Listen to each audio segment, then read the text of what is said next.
च धर्मस्य सर्वधर्म स्वरूपिणे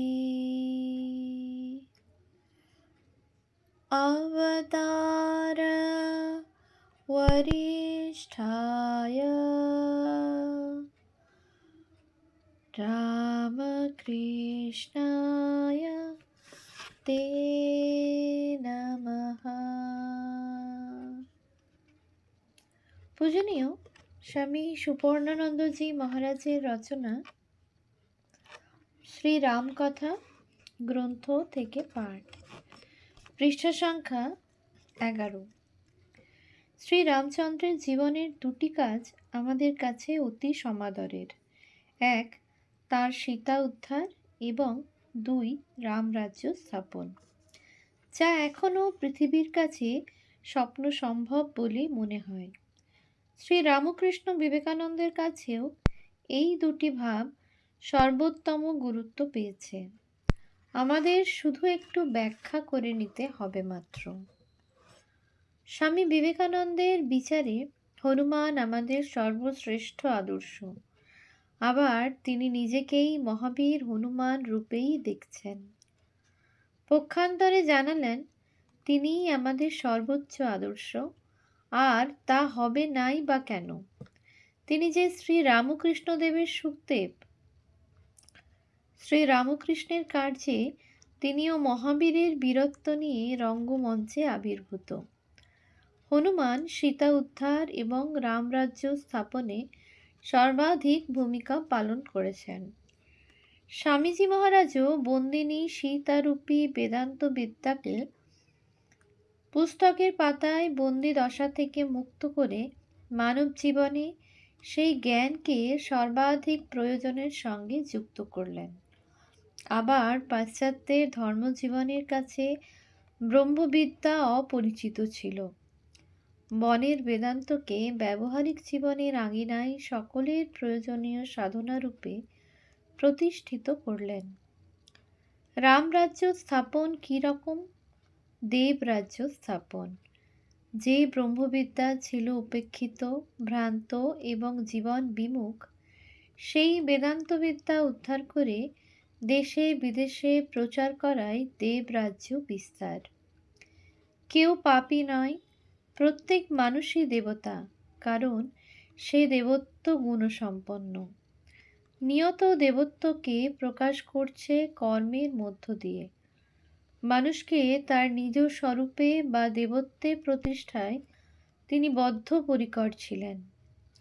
মনে রাখতে হবে, দেবত্ব প্রতিষ্ঠার পাঠরূপেই তিনি মানুষকে কর্মযোগের পথ দেখান।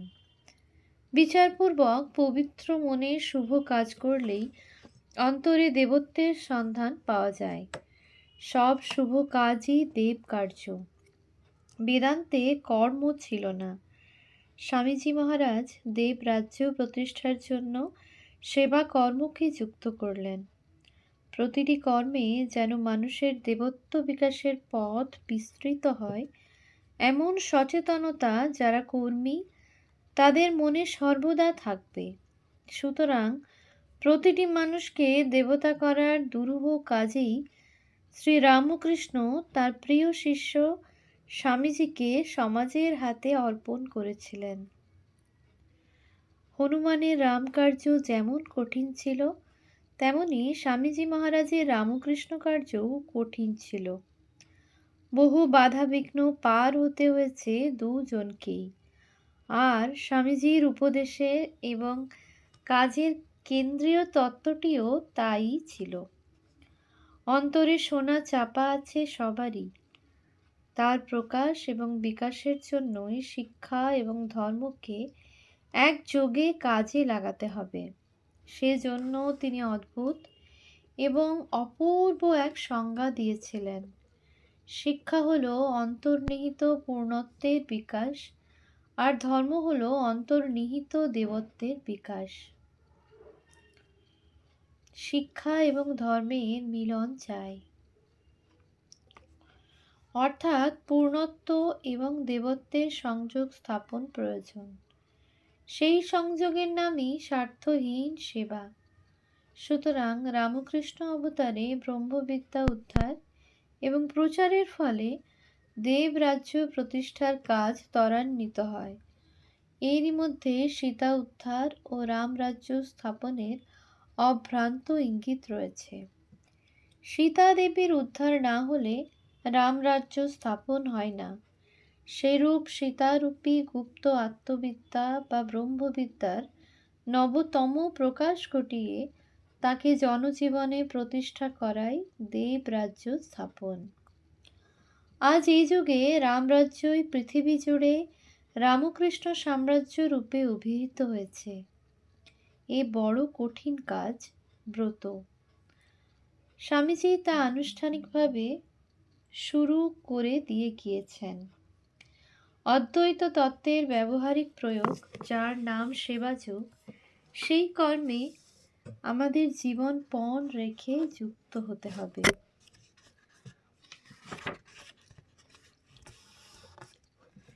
কথামুখ প্রথম পর্যায়।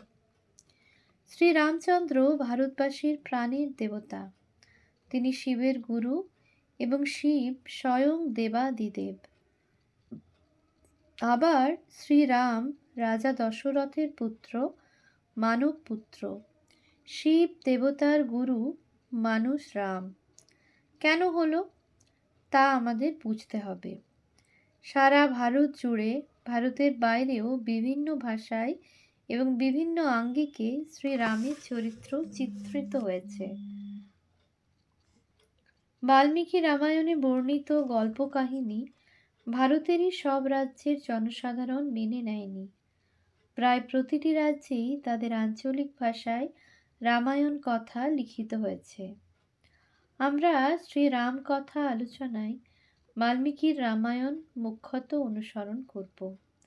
কিন্তু অসংখ্য রামায়ণের মধ্যে অধ্যাত্ম রামায়ণ, যোগবাশিষ্ঠ রামায়ণ, অদ্ভুত রামায়ণ, কৃত্তিবাসী রামায়ণ, রামচরিতমানস, এই রামায়ণগুলির কথাও আমরা স্মরণে রাখব। সময়ে সময়ে এইসব রামায়ণ থেকেও আমরা শ্রীরাম কথা পাঠকবর্গকে উপহার দেব। এগুলির মধ্যে বিশেষ করে দুটি, অধ্যাত্ম এবং যোগবাশিষ্ঠ রামায়ণ, আমাদের প্রিয় এবং অনেক ভক্ত পাঠ করেন। প্রথমে তাদের কথা সামান্য একটু আলোচনা করা হলো। অধ্যাত্ম রামায়ণে শ্রীরামকে পরমেশ্বর, সনাতন, পুরুষোত্তম বলে উপস্থাপিত করা হয়েছে। স্বয়ং পার্বতী মহাদেবকে অনুরোধ করছেন শ্রীরাম তত্ত্ব শোনানোর জন্য। কারণ রামচন্দ্র যদি অদ্বিতীয় পরব্রহ্মই হবেন, তবে সীতাহরণকালে প্রাকৃত মানুষের মতো বিলাপ করেন কেন? তিনি যে সেব্য তা তিনি জানেন না বলেই অন্য জীবের মতো তাঁর আচার ব্যবহার। পার্বতীর এই সংশয় মহাদেব দূর করেন শ্রীরামের আধ্যাত্মিক চরিত্রাখ্যান করে। এই অধ্যাত্ম রামায়ণ ব্যাসদেব রচিত হলেও বাল্মীকির অনুসরণেই শ্রীরামচরিত ব্যাখ্যাত হয়েছে। তফাৎ কেবল দৃষ্টিভঙ্গির। রাবণ মায়া সীতা হরণ করেছিলেন মাত্র, আসল সীতা অগ্নিরক্ষিত ছিলেন। এ বিষয়ে সীতাদেবীও রামতত্ত্ব, নিজ তত্ত্ব অবগত ছিলেন। শ্রীরামের জন্ম সময়ে মাতা কৌশল্যা নীলোৎপল দলবৎ, শ্যামতনু, চতুর্ভুজ, শঙ্খচক্র গদা পদ্মধারী রূপেই শ্রীরামকে দেখেন। আবার রাবণকে সব অংশে নিহত করে অযোধ্যায় রাজ্যাভিষেকের সময় শ্রীমৎ হনুমানকে করজোড়ে দণ্ডায়মান দেখে শ্রীরাম সীতাদেবীকে বলেছিলেন, দেবী, হনুমান নিরন্তরই আমাদের উভয়ের প্রতি অকপট ভক্তি প্রদর্শন করে। তার কিছু মাত্র পাপ নেই, সে জ্ঞান লাভের উপযুক্ত পাত্র। তুমি তাকে আমার স্বরূপ তত্ত্ব বলো।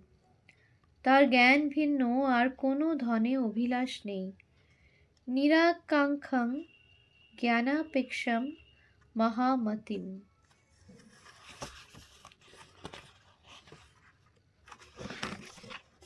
উৎস অধ্যাত্ম রামায়ণ, স্বামী পূর্ণানন্দ, সংস্কৃত পুস্তক ভাণ্ডার, প্রথম প্রকাশ 2019, আদি কাণ্ডম 1/31। যথাদেশ মেনে সীতাদেবীও রাম স্বরূপ ব্যাখ্যা করলেন। বৎস হনুমান, শ্রীরামকে অব্যয় সচ্চিদানন্দ পরব্রহ্ম বলে জানবে। ইনি বাং মনের অগোচর। ইনি আনন্দ, নির্মল, শান্ত, নির্বিকার, সর্বব্যাপী, নিরঞ্জন, সপ্রকাশ, নিষ্পাপ পরমাত্মা। আর আমাকে সৃষ্টি, স্থিতি ও লয়কারিণী মূল প্রকৃতি বলে জানবে। এই পুরুষ প্রধান পরমাত্মার সন্নিধি মাত্রেই আমি নিরলস এই নিখিল জগৎ সৃষ্টি করে চলেছি। সীতাদেবী হনুমানকে এও জানালেন, এই সৃষ্টি ওর নয়, সৃষ্টি আমার, সর্বকার্য আমারই। ওর রঘু বংশে জন্ম, বিশ্বামিত্রের যজ্ঞ রক্ষা, অহল্যা উদ্ধার, পরশুরামের দর্পহরণ, বনবাস আমার হরণ, বানর সহায়তা লাভ, দশানন বধ, বিভীষণকে রাজ্য প্রদান এবং শেষে ফিরে এসে এই যে রাজ্যাভিষেক, এসব কর্মই আমি করেছি। মূর্খরাই বলে ওর সৃষ্টি। আরও জেনে রাখো, শ্রীরামের গমন নেই, স্থিতি নেই, শোক নেই, আকাঙ্ক্ষা নেই, ত্যায্য নেই, কার্যও নেই।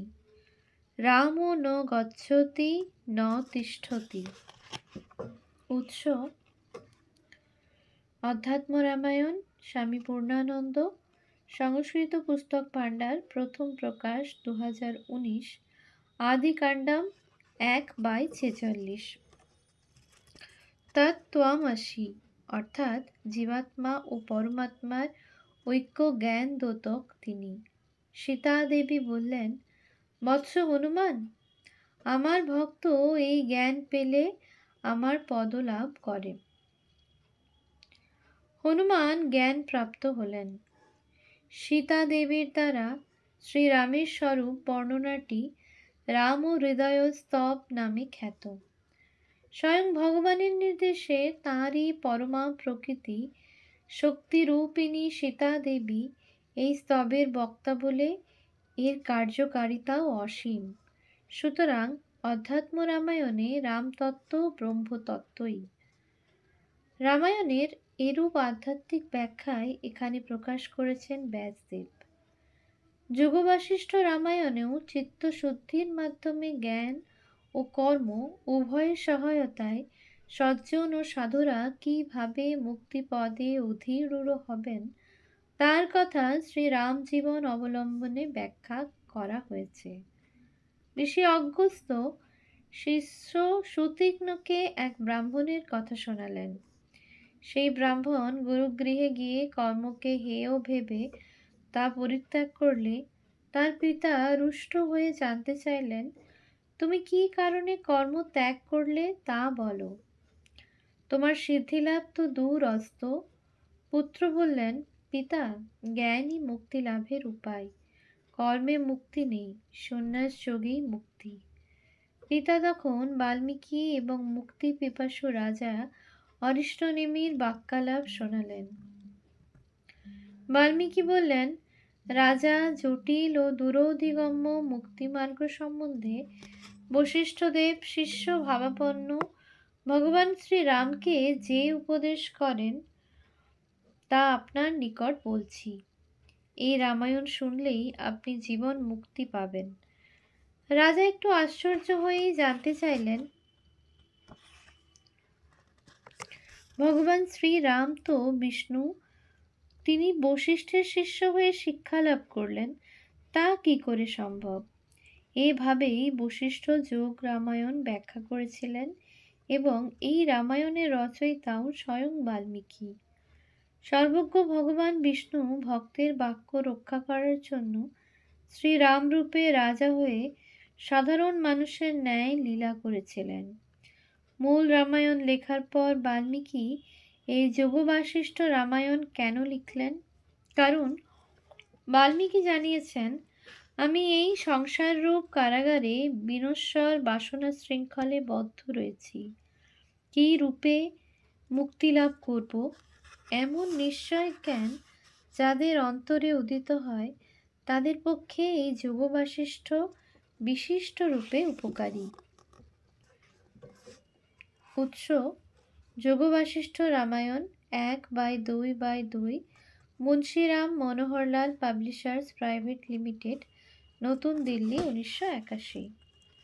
বাল্মীকি জানালেন, বিচার করে রামায়ণ শুনে তার জন্য কর্মানুষ্ঠানের পালন করা বিধেয়। চিত্তশুদ্ধি হয় এরই ফলে। তখনই বেদ ও বেদ্য সনাতন পুরুষ রামচন্দ্রের প্রকৃত স্বরূপ জ্ঞান হয়। সেটিই হলো মুক্তি লাভের উপায়। লক্ষ্য করার বিষয়, প্রথমেই বৈরাগ্য প্রকরণ। এর পঞ্চম অধ্যায়ে শ্রীরামের বৈরাগ্য প্রকটিত হয়েছে। তিনি আহার বিহারে যত্নহীন, সদাই চিন্তামগ্ন।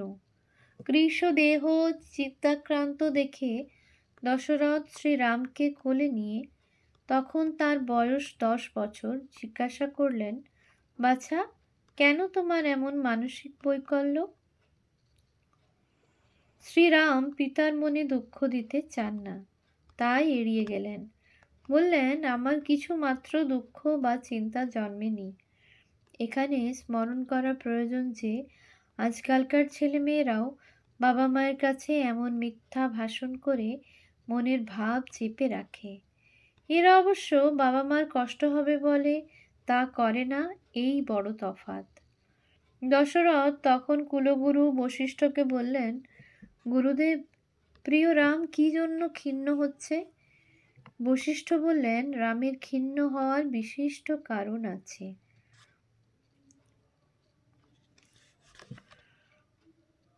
ওম শান্তি শান্তি শান্তি। হরি ওম তৎসৎ। শ্রীরামকৃষ্ণার্পণমস্তু।